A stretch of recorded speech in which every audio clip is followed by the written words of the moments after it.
It's a Foodie Friday, and if you can support a local restaurant or you want to try something new, Deepa Prasad is our foodie guru. She's here with awesome suggestions. Happy Friday. How are you, Deepa? Hi, I'm good. How are you? Good. I so look forward to this because we all need new recommendations and you're the pros. So let's get right to it. First up, Blue Blood Steakhouse. That's 1 Austin Terrace. And you're saying steak tartare and coconut cream pie is to die for. Yeah. So this is located at Casa Loma. So if you've been in your house for way too long and you want to do something really fancy, I would highly recommend this patio. So you can try their steak tartare that's served in a bone marrow canoe. So basically it's got beef tenderloin, there's parsley, capers, Dijon mustard, egg yolk. It's all minced and mixed together and then served in a bone marrow canoe. So you can scoop it right out. You can try their tomahawk steak. It's got 44 ounces of meat. So you probably want to share that with somebody. It's aged for 40 days and then served with Himalayan pink salt and black lava salt. So it really helps to enhance the flavors. And if for whatever reason you do have space for dessert, their coconut cream pie is a really good option. And then I just also wanted to throw it out there that Casa Loma, their garden patios is actually open today. So that's something new, and they're going to have a completely separate menu from the Blue Blood Steakhouse. That's some good news. By the way, that steak reminds me of 2 movies. One you're probably too young to remember, The Great Outdoors, John Candy. And the other one was Seth Rogen. And I forget who was it, Barbara Streisand in that? It was where you win something if you eat a steak that big, which nobody could do. Anyway, I digress. Yeah, you do that by yourself. Yeah, exactly. You'll get the sweats, the meat sweats. Dumplings at Tibet Kitchen, you said, are delish.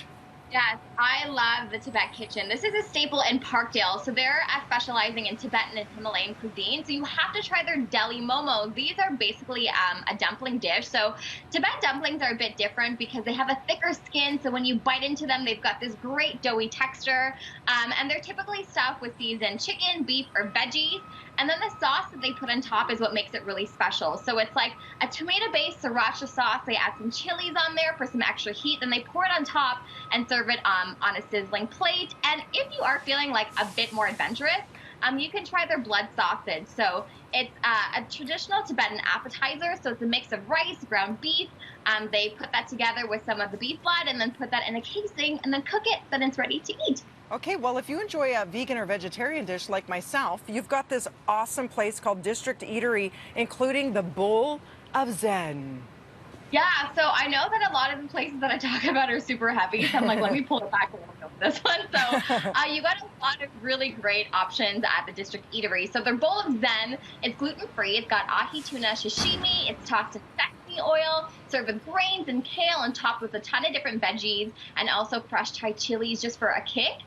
Their superfood fish and chips is also a really yummy option. It's a pan-fried sesame and coconut crusted haddock, served with root vegetables. There's apple slaw and a mango tartare. And then if you just want to go for like a straight up salad, they've got an avocado and beet salad. So they grill their beets, which brings out this really nice earthy sweet flavor. And then they put that on top of some lemon arugula. There's avocado, pomegranate seeds, slivered almonds, Parmesan cheese.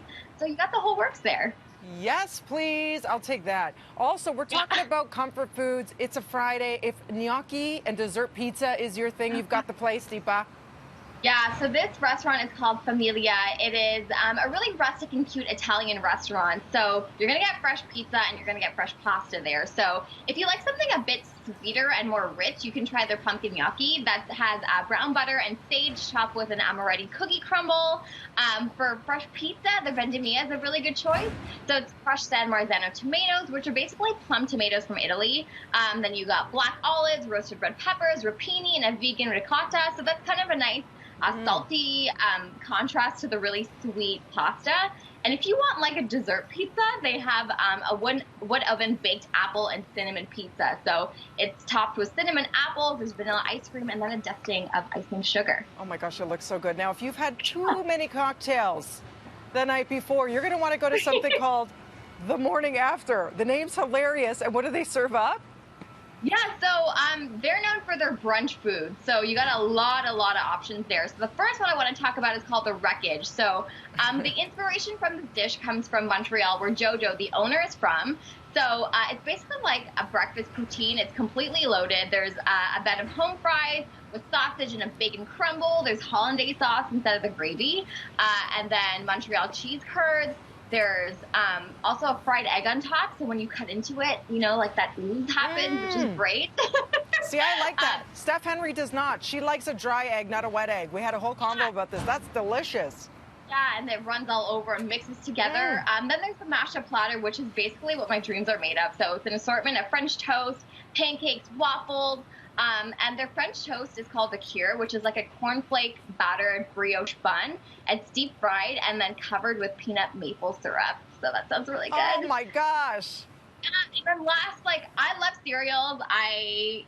I love unique ones. So they actually import some cereals that we don't actually have a lot of access to, which includes Fruity Pebbles, Cotton Candy, Captain Crunch, and those sort of things. So you can have a lot of fun there. It's so fun. You're awesome. Thank you for all those suggestions. Let's do this all over again 1 week from today. Deepa Prasad, Foodie Friday Guru. Have a great weekend, hon. We'll be back with more BT right after this. Dance it out. It's a Friday.